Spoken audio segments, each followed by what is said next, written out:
Hi, everybody. Welcome on board. Hello, everyone. Hi, how are you doing today? So happy to have you all with us. Happy Wednesday.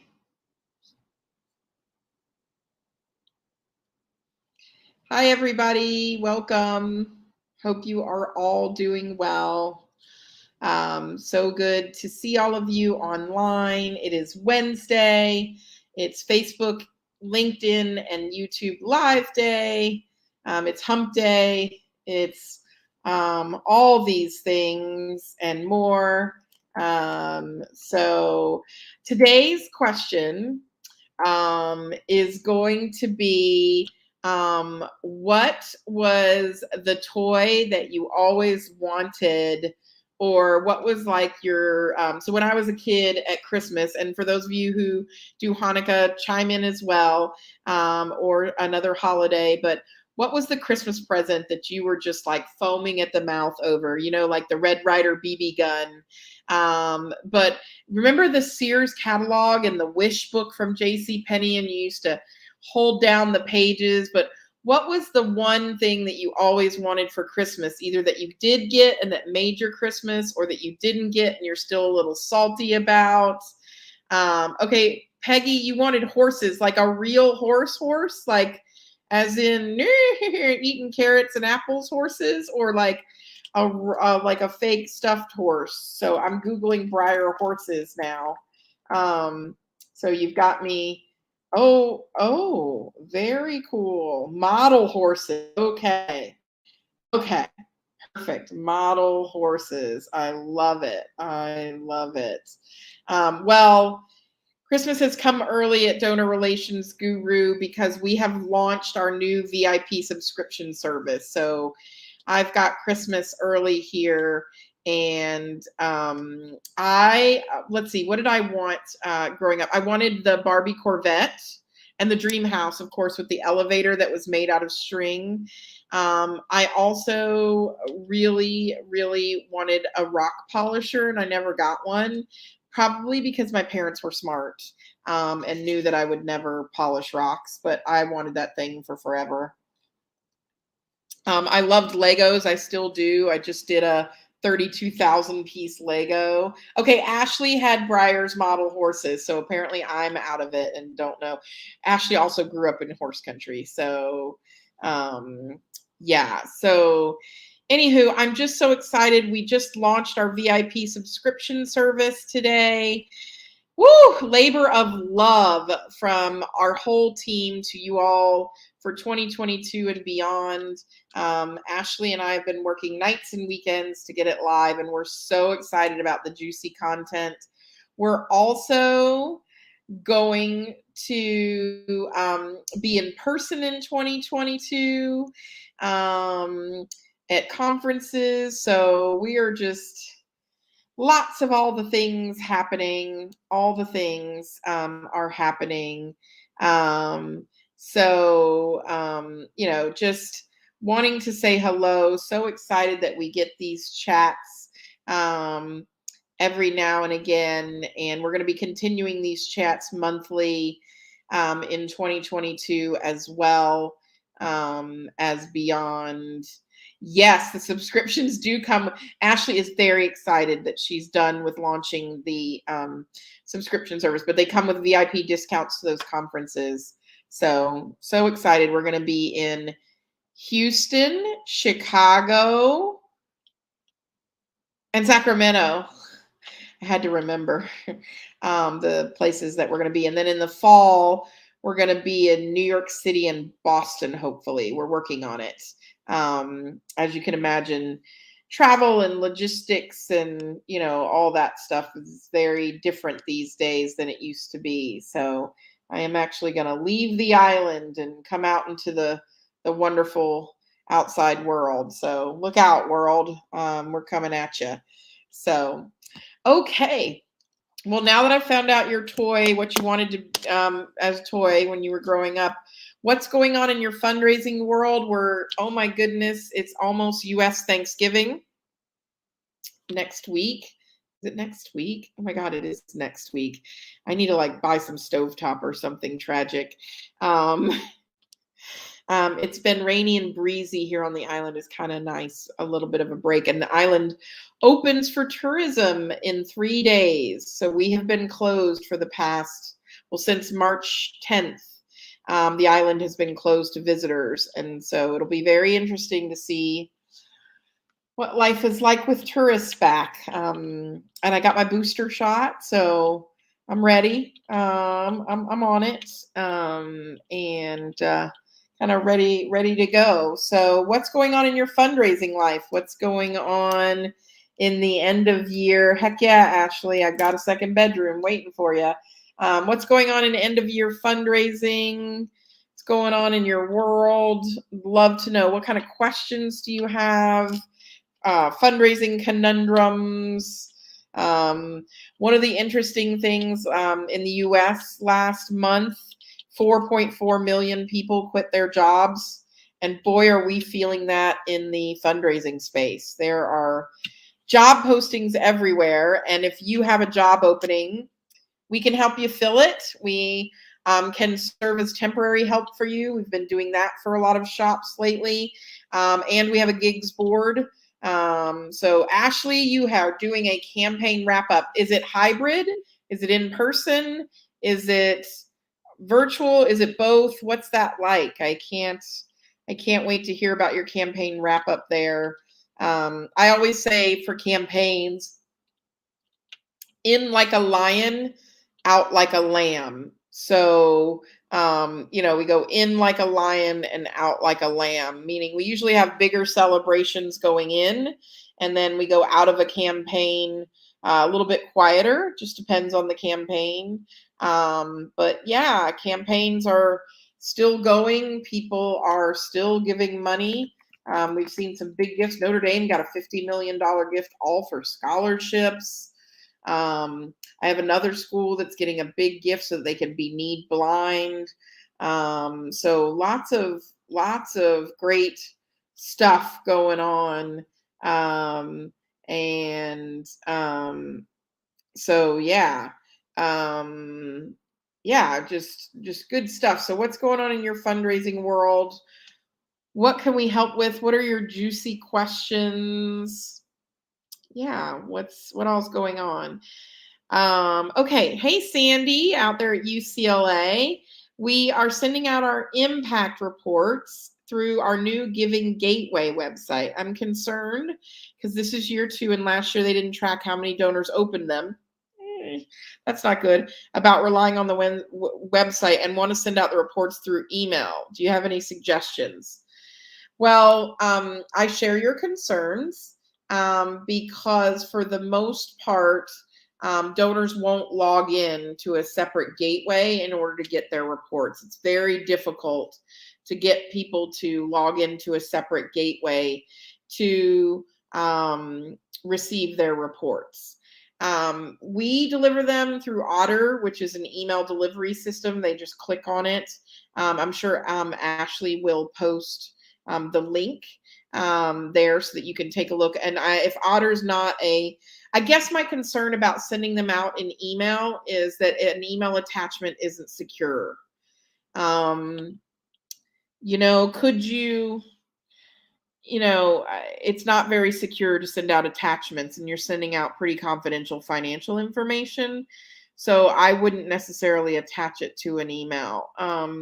Maybe a rogue idea, me, I'm one for going, woo, woo, is for managed prospects, you could send them an email and say, we'd love to speak with you about your endowment report. Click here to set up a meeting. And then it leads them to set up a meeting with their gift officer, either through Calendly or a calendar link. And then that's a way to share it on the screen. Also, yeah, I'm just trying to give you some options there, Sandy. Yeah, let me noodle on that a little bit more and come back to you. Let me know if anything's striking you or anything you're like, oh no, we could never do that. Fatin says, endowment reports, super late, I know. No, everybody has different timing. Don't know how to get info from accounting earlier. Okay, so normally when your fiscal year closes, it's usually 2 to 3 months after your fiscal year closes when you get audited financials. So how many months is it past your fiscal year closing, for you to get those numbers? It shouldn't be 6 months. And also you could ask finance if you could use the unaudited numbers to build your internal documents, and then once the audit is approved, then send the audited numbers so that you, because more often than not they don't change. So so that's something you could do. The other thing is you can bless it and release it for this year, get them out the door, and then the moment you're done, start putting together groups to talk about how to break down those internal silos and get those things off into the races. So yeah, I love that you're thinking proactively about that. But usually, so if like your endowment report, if your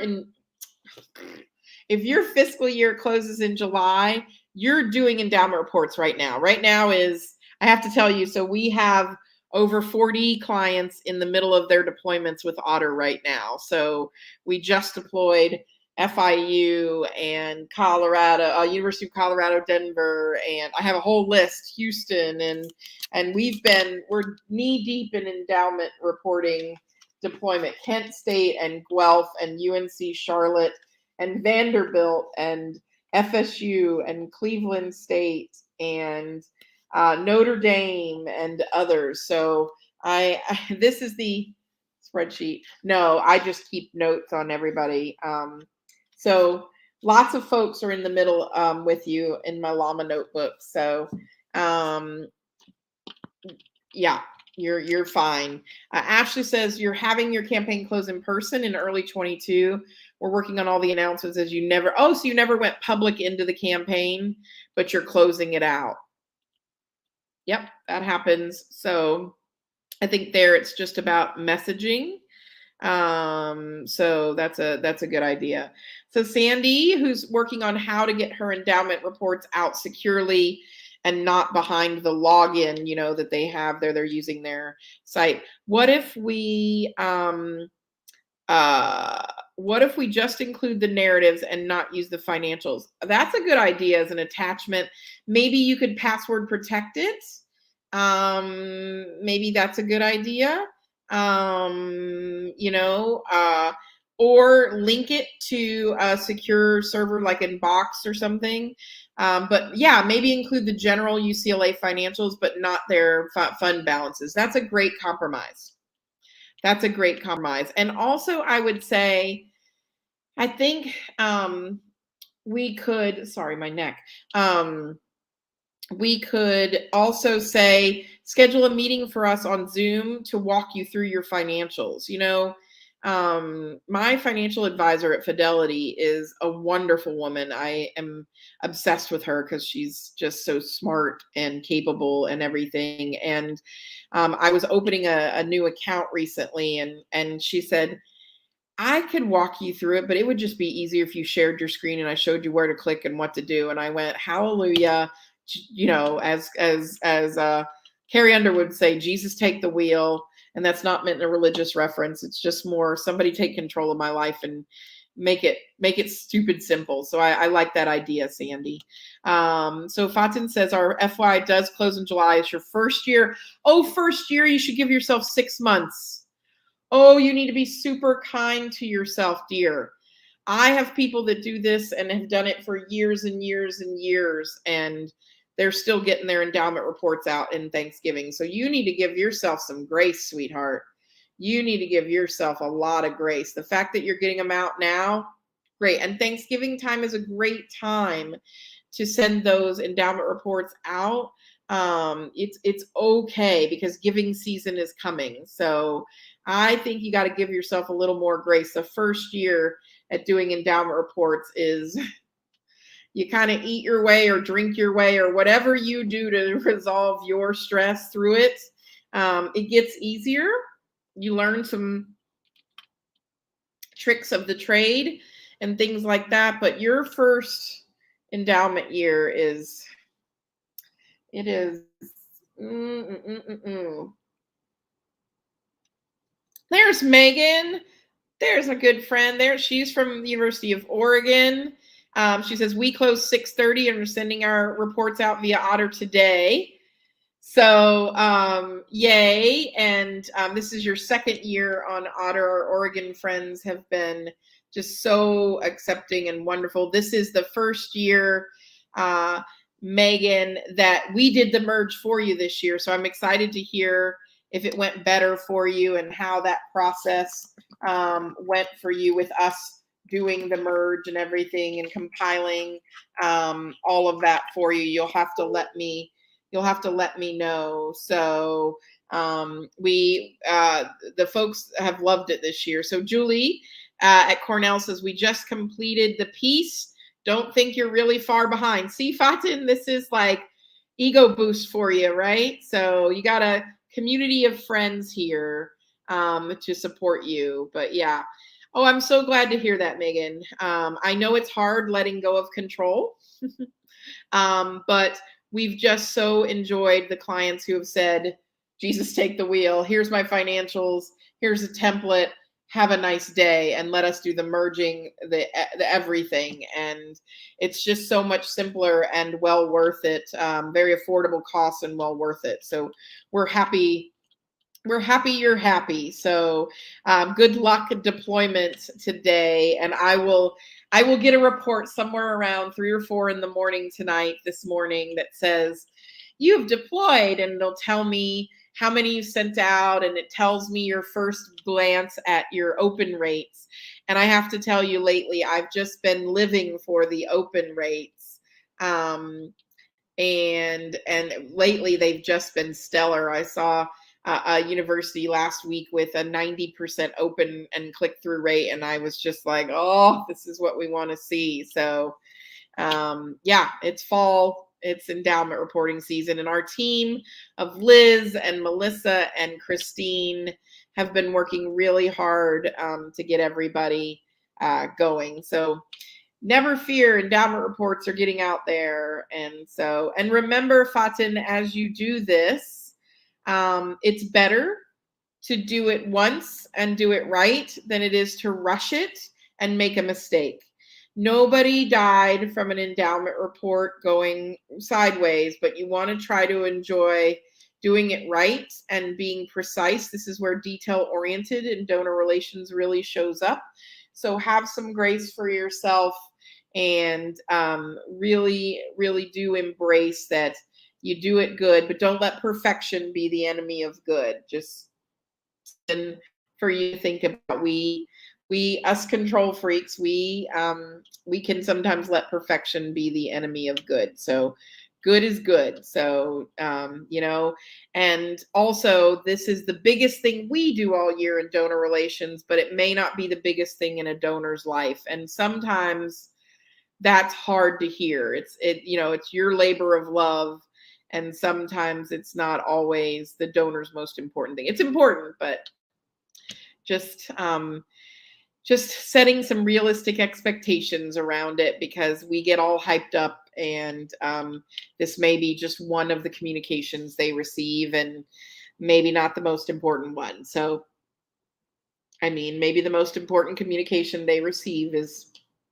I don't know, a pledge reminder or something. Who knows? Right? So donors will tell you, they'll let you know. So keep your head up and keep trudging on. It's like I said, your first year, you're doing great. So what other questions? What else is going on in your fundraising world? What do we want to chat about? It is becoming American Thanksgiving. So turkey and stuffing and Giving Tuesday. And this coming Friday, I'm doing a webinar with ThankView, because we are issuing the Grateful Wednesday Challenge, where we want fundraising shops to spend the Wednesday after Giving Tuesday in gratitude. So we're trying to start our own little movement of gratitude. And so I'm really excited about that. And we're just trying to spread the gratitude message all around, because we can't just ask on Giving Tuesday without having a plan for thanking all of those donors. Excuse me, I'm not tired, although we didn't change time here on the island, so I'm just adjusting to be on East Coast time. I'm a sympathetic non-time changer. Anywho, so yeah, so what are you excited for end of year? Acknowledgements are going to start coming in heavy, right? So you want to think about that as well. That it's ramping up to be busy season for most of us, where lots of volume of gifts and large gifts comes in at the end of the year. What's your end of year gratitude plan? How are you going to make it through all those acknowledgments in December and January? What's your backup plan and turnaround time? One of the things I always do is try to make friends with the president or CEO's office, and ask them that if we have a big gift that comes sailing through or something pretty notable, would the president or CEO be comfortable with sending a text or a short quip email out to a donor, even a thank you? And I try to get that established in advance, right? So love that. So Peggy says, we're working on stewardship piece for recurring gift donors. I love that. I am excited because on tomorrow, which is Thursday, took me a minute. Tomorrow I am speaking I'm speaking virtually to the Fundación Educa Mexico. And the entire presentation is about loyal donors. So I'm going to start educating our Mexican fundraisers on loyal donor touches. So I'm excited. You all will laugh. My undergraduate degrees were in foreign language, and Spanish was one of them. And they sent over the entire contract in Spanish, and so I had a good time translating and making sure that everything was good. So that was fun. I'm not going to do the session in Spanish, although I will do some of it in Spanish. They have offered me an interpreter, which I'm going to gratefully take them up on. But it'll be fun. It reminds me of the last time I did a speech in a foreign language. I was in Italy near Lake Garda and Lake Como. They have the most amazing conference. So if you ever get a wild hair, you guys, there's this fundraising conference in May of every year called the Festival of Fundraising. It's in Italy in May, and they're bringing it back in person in 2022. It's on the shores of the lake near Verona, Italy. It's a short train ride from Rome. And if you ever need professional development, they have the most amazing speakers, because who doesn't want to go to Italy and speak? And when they invite you, you just start crying. You're so happy. And you stay at this little hotel, and you guys, their conference is amazing. Conference food still happens even in Italy, but there are wine bottles on the table at lunch, which makes conference so much more fun. And I always skip the dinners and walk into town. And they have this little restaurant that overlooks the whole town, the whole vista of the rolling hills up in northern Italy. And you eat the most amazing pasta and you just cry out of happiness. And then you ask the maitre d' or the owner of the restaurant, can I get an extra bottle of wine to take back to my hotel room? And they're like, sure. I'm like, oh, how much is that? And they're like, €6. And so you get a $6 bottle of red and a straw, and kind of go and have a good evening. So I know, Eva, that your faculty are on strike. It's probably not in your budget, but if you never need a business reason to go to Italy, there's a conference there, right? So I am painting a beautiful picture because, Peggy, I miss travel. I mean, I don't miss the fact that I was on the road 300 nights a year, but I miss the smell of Italy. I miss the, crispness of Singapore. I miss going to Alaska and freezing my butt off. I miss my friends in Louisiana. I just miss seeing other places. I'm in the most beautiful place, but I do miss travel sometimes. But the way food tastes in Italy, and just the fact that they drink like 87 espressos a day never ceases to amaze me. Dude, the teeny tiny ones. Anywho, so just something to think about in case you want to go crazy and find a new professional development place. I miss my reindeer sausage up there in Alaska, and big fluffy pancakes to keep me warm, and that good Thai food we had last time when we ordered in. It was delish. Okay. Talisa says, we say thank you on Giving Tuesday because our Giving Day is in November.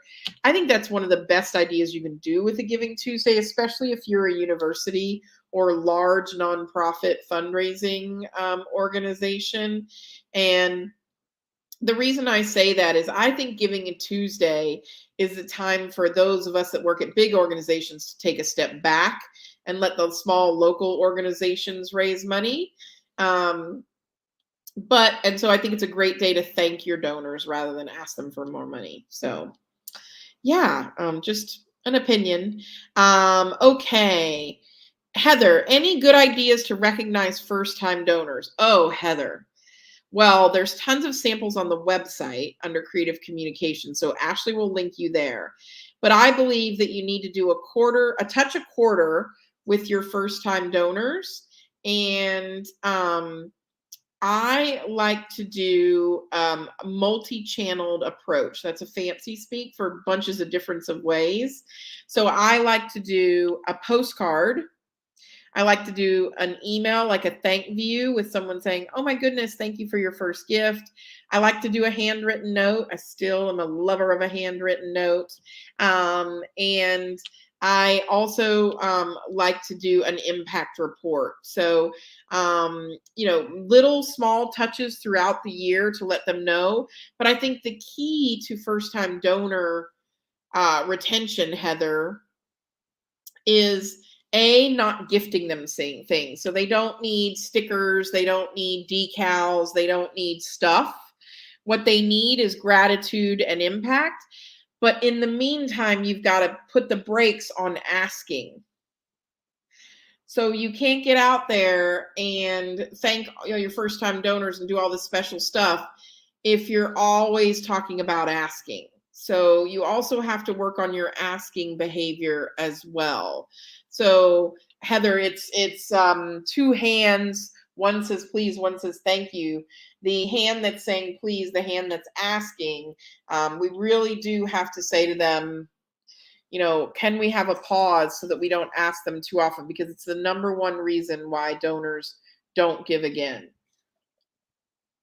is they're asked too often. So again, your goal is to get to that second gift. So it doesn't have to be, I don't really believe in a packet necessarily. Simple touches over time. Again, remember, we want snackable content, not a full meal. Yes, Reagan, thou shalt not fast.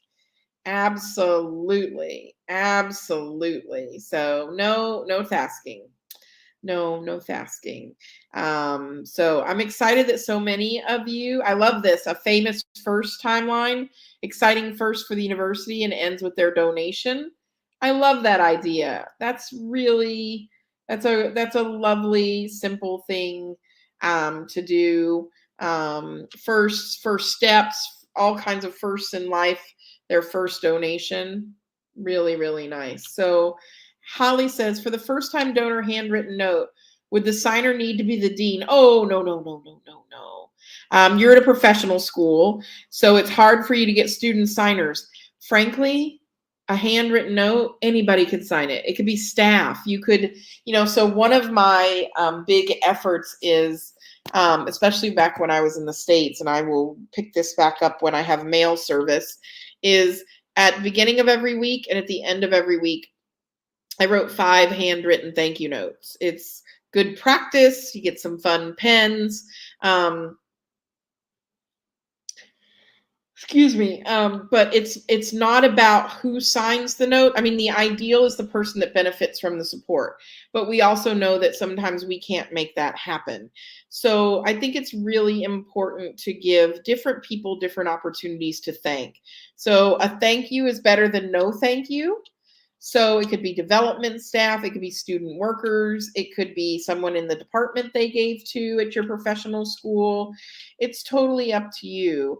So just again, something to keep perspective there on your on what you're doing. You guys, I forgot to tell you that I received a communication this week from my friend at Charity Water, and I'm sure many of you who have seen me present have seen me tell the story um, of Helen Apayo. And Helen Apayo was the woman who was on the photo of the receipt that I received when I made my first gift to Charity Water. And that was 12 years ago. I made my first gift 12 years ago to Charity Water. And so let me see if I can show this where it shows. I'm working on this whole. I would share my screen, but I've got so much stuff going on my screen right now. Wait, hold on here. So I gave my first gift, and then in 2016, they updated me on Helen and her well and the children in her village. And they showed us a picture of the children who benefited and had never known a life without clean water. And they just recently sent me an update because during COVID, they couldn't travel. They used to travel to her village to give you updates. And creative director Tyler went back on the road to Uganda this year. And it was this September. And he went back to her community. And I'm here to say, unfortunately, Helen is no longer with us. So Helen didn't make it. But her legacy lives on in her village. So I wanted to share this with you. I immediately went on to Charity Water and made a $500 gift because I give monthly to them, but I was so inspired by their continuum telling of Helen's story.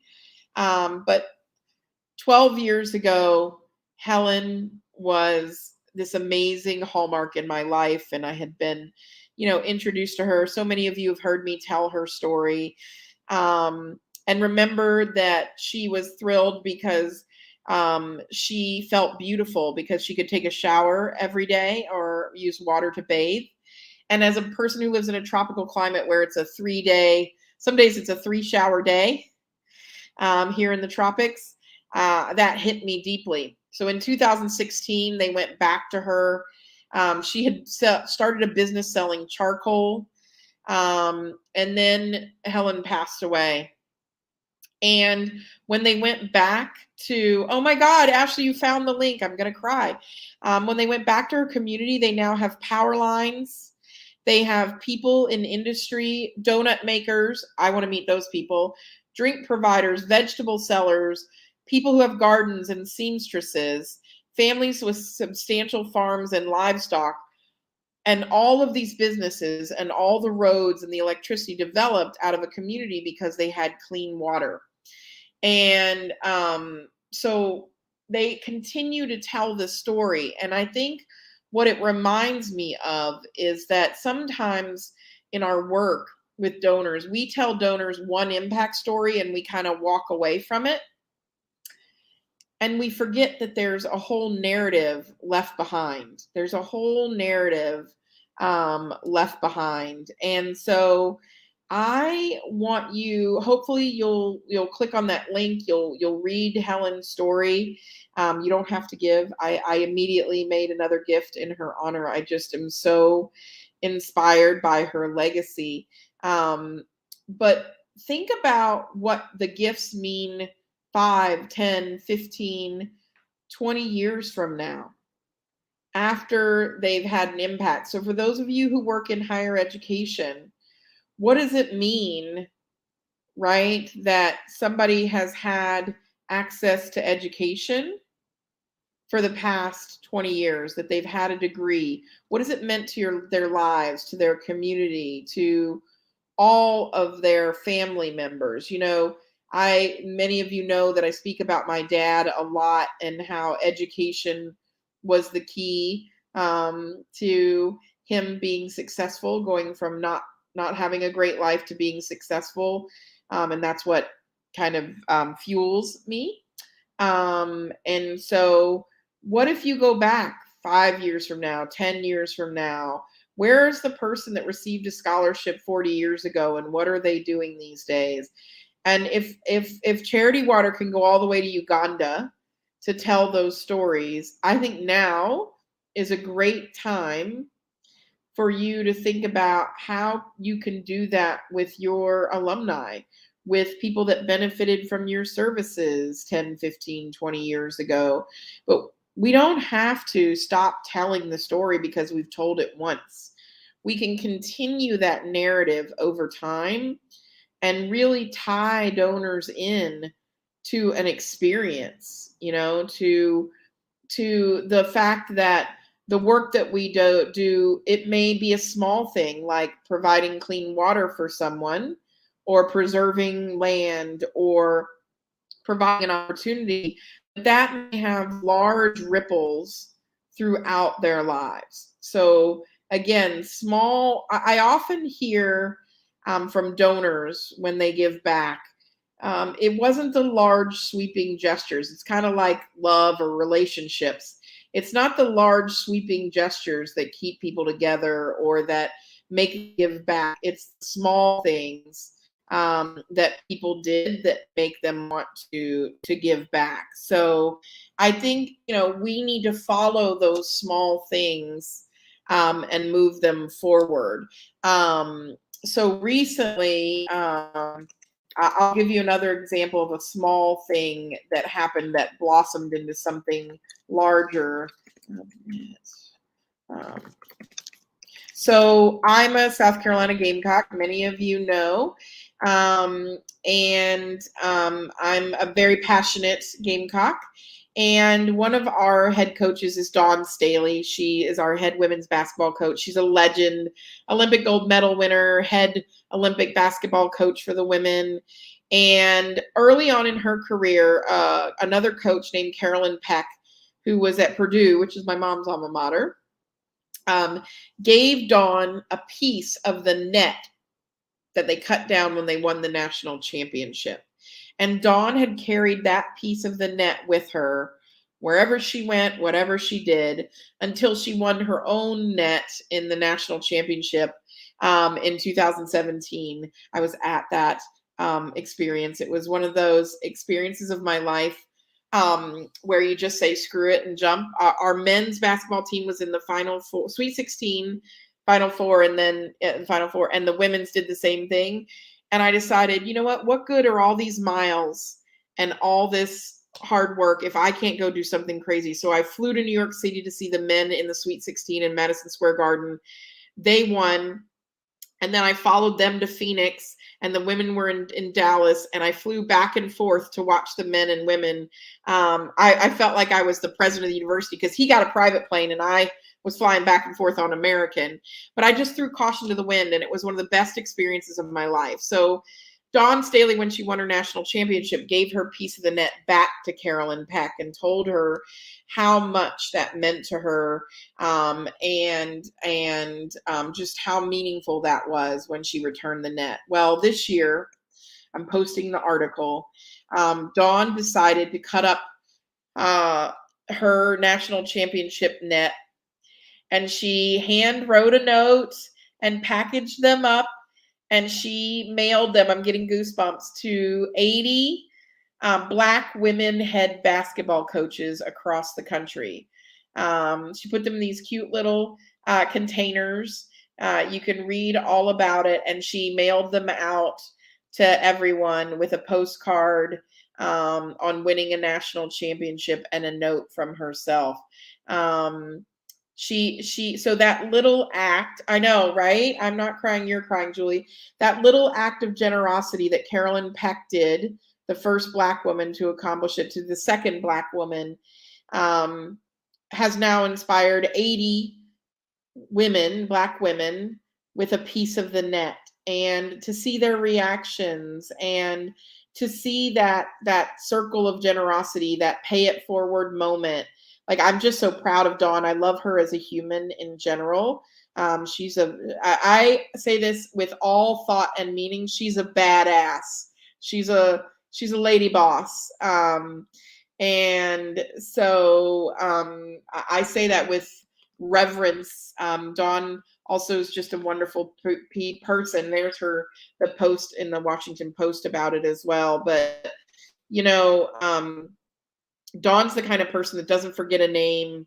She makes you feel special, even though I've met her twice, and I've had such privilege. I met her the first time, and was just a little fangirling over her and everything. And then, I met her and said, well, I'm a Gamecock and I'm so proud of what you're doing. And thank you for loving my alma mater and blah, blah, blah. And so then I had the circumstance to run into her. I was doing a training for the United States Olympic Committee, and they invited me to come do it at their Colorado Springs location. Thank you. I'll be always indebted to Martha, who had me out there, because it was so cool to see. And I was in the cafeteria in line, and there was Dawn Staley, and she goes, Gamecock? And I went, yes. And like, she may not have remembered my name, but she knew I was a Gamecock. And she goes, what are you doing here? And I said, well, I'm training coaches and fundraisers on how to raise money for the Olympics. So she goes, you're my afternoon teacher? And I said, I'm your afternoon teacher. And she was just so kind. And I told her that I had been at the national championship and what I had done, how crazy. And she goes, you would be amazed at how many people have told me their stories about how they flew back and forth between the men's and women's teams, and how meaningful that was. And so anyway, good people do good things. And so the story's not over, because one of those 80 women who got a piece of that net is going to win their own national championship.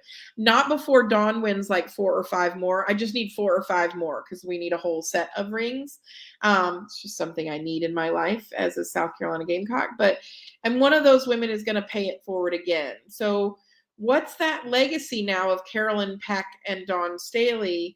And what does that mean to people? So the same thing happens with donors, right? So imagine if you track down a donor that gave their first gift in 1986 of $50, and what that $50 has meant to the institution, or what the pay it forward of that has been at your organization. Again, I just don't think we follow those stories long enough. We use them once and we kind of discard them. So I'll get off my soapbox now.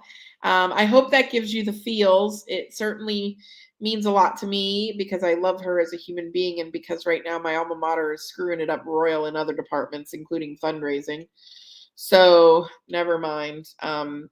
When the headline in the newspaper is, let's see, what was the headline? USC has systemic problem in donor relations. That is the headline in the newspaper. And you're the donor relations guru, and they don't ask you for help. It's the irony is not lost on me. It's just not lost on me. It would be like, I don't know, if you had been to the moon and your alma mater was trying to build a program to send people to the moon, and they didn't ask you what the moon was like.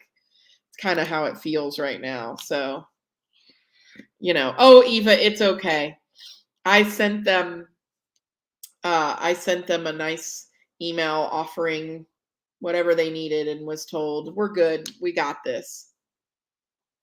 So, good times. Good times. You can bring a horse to water. You can't make them drink. That's what I'm learning. So, yeah, good times. That's okay. There are people who love me and who want me to help their shop. So I'll hang out with them. What else is going on? Anything else in fundraising land? Hopefully, all your holiday cards are in the mail. The mail is going to be delayed.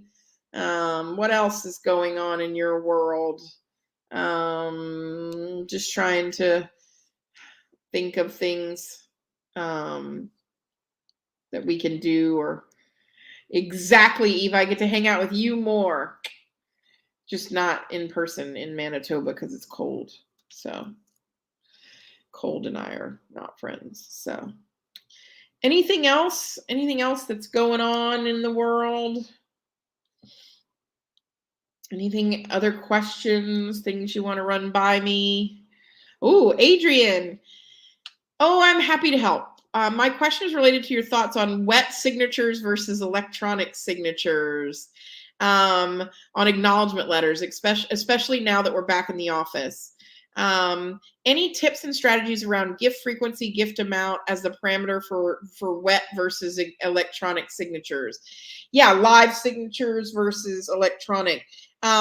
We usually set that at a dollar threshold, Adrian, and usually those wet or live signatures go with the VP or the a VP or a president signature. So I think if you're going to do an electronic signature, it should be a good scan of an electronic signature. I hate the ones that have all the cruddy background. So keep that in mind. But I think it depends on the type of communication. So yeah. So I think it depends on the kind of communication, but it usually goes according to dollar amount. Also, it can go according to behavior. So maybe your first time donors, I'll get a live signature. It's not the signature that we figured out that matters as much. And this may, harken a blow at some people, but it's actually what you write at the bottom. So if I live sign something, but I don't write, oh, Iris, you know what I mean? Thank you for sharing your UVA, Dawn Staley UVA legend story with me, then it's not as meaningful. But if I take that time to even scroll thank you or just a little, it's not the letter, it's the handwritten missive at the bottom. And so every now and again, I get into old lady mode. That's what I call myself sometimes on a Friday night. I love to go out and stuff, but I also love Antiques Roadshow and some delivery and pajamas on a Friday night and in bed by 9, like I'm, 90 years old. And on Antiques Roadshow, if you look at the things with provenance, if you look at the things that have meaning on that show, the things that have value, it's not the signature that brings the value, it's what they've written. Like, dear Julie, Cornell is so special in my heart. Thank you for sharing that. That's always the thing, because anybody can get a signature, right? So Julie says, yeah, we've been using a signature machine, but it's the missive. It's the zazazoo, as Sex and the City Carrie Bradshaw would say, and could she hurry up and come back? I can't wait. But it's the zazazoo. It's the special something at the end, or it's the stamp, or it's the the little extra effort. That's what I think. So that's my personal. And I hate, and some people may disagree with me, but I think there is nothing worse than the pen strike through the formal greeting. And so instead of Miss Wester striking that out and writing Lynn, no, it should be addressed to Lynn. I hate that. It just, it makes me feel like the person didn't know who to address the letter to. And so, yeah, any time you need help, Adrian. We also have tons of recorded webinars on acknowledgements that are primo content. So how do you make time for that when you're signing 800 letters? You prioritize. Not all 800 of those people need the zazazoo. So you take your 800 letters. First of all, you're not signing 800 at a time, right? That's throughout the year. And you mark the ones that need a zazazoo. Maybe you put a little otter tag on them and say, they need a little extra love. So, and that could be from service on a board. It could be their parents. It could be, they've had a rough year. It could be lots of things, but mark the ones with zazazoo. It's their 25th year of donating, right? So yeah, mark it. So Talisa is talking about spending donor dollars. And to Lisa, unspent donor money is probably the biggest, darkest, dirtiest secret in all of fundraising. I kind of feel like, so I've been watching this show on Hulu, and I literally have to watch an episode and then walk away and do something joyful or like do something silly, Real Housewives or something. It's called Dope Sick. And it's all about how the Sackler family created the opioid crisis in America. It's got Michael Keaton. It's so good, but boy, is it heavy. And I feel like we are one, like documentary away from people finding out all our unspent money in the country from donor funds. It's not just in the country, Canada too, but it's got to be a holistic. It's got to be a holistic approach. It's got to be from the top down, provost option down. And also, I think we do welcome to the endowment pieces that are very helpful, that Sarah Sims taught us how to do. But it's a lot of education and it's a lot of oversight. And that show is crazy, right, Julie? It is tough. It is really tough to watch, but I feel like I have to, especially because the Sackler name got taken down from Tufts and other places, because he was a bad, bad man. And so it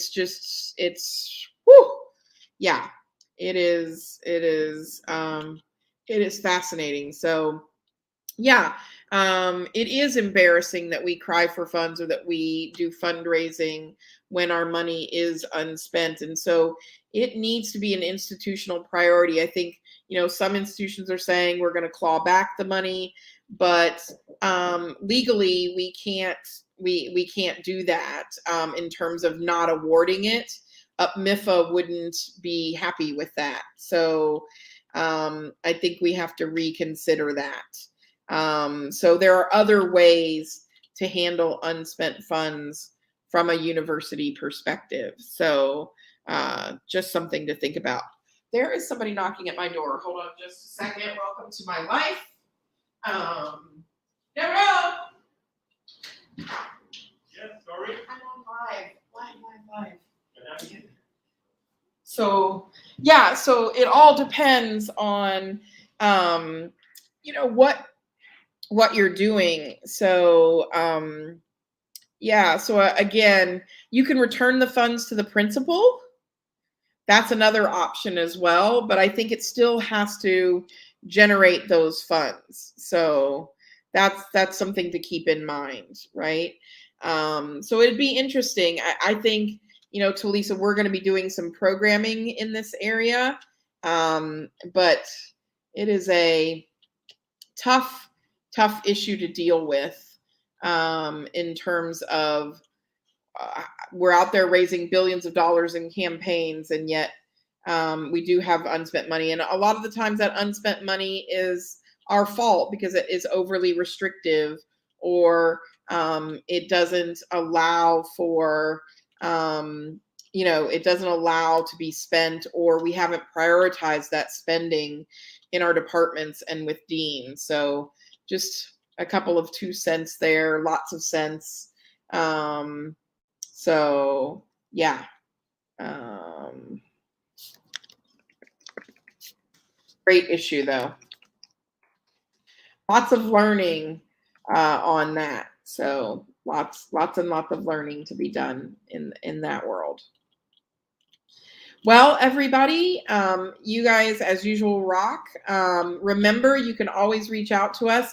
If you didn't see our launch email today of our brand new subscription service, I'm sure Ashley will drop the link one more time because we're so excited about the 3 levels of subscription: core, key, and pillar, that you can join us with. One is, and we have some amazing new webinars for 2022. We're so excited. New courses, new conferences, just so much coming at you. New mini series. We're continuing our DE&I work. So just really excited. Oh, so wonderful. Thanks, Peggy. So nice to see that. So, yeah, the core is our webinar subscription. We're so excited to give you these discounts and to have you join us with our subscription. So join us anytime, and we'll be doing these. We have one more of these for, we have one more of these for the year. And then my, oh my, will it be 2022? Thank you all so much for joining us. And we're so excited to have you. Thank you again, and hope all is well. Stay safe, stay healthy, and take care of yourself. Don't forget self-care. So thank you.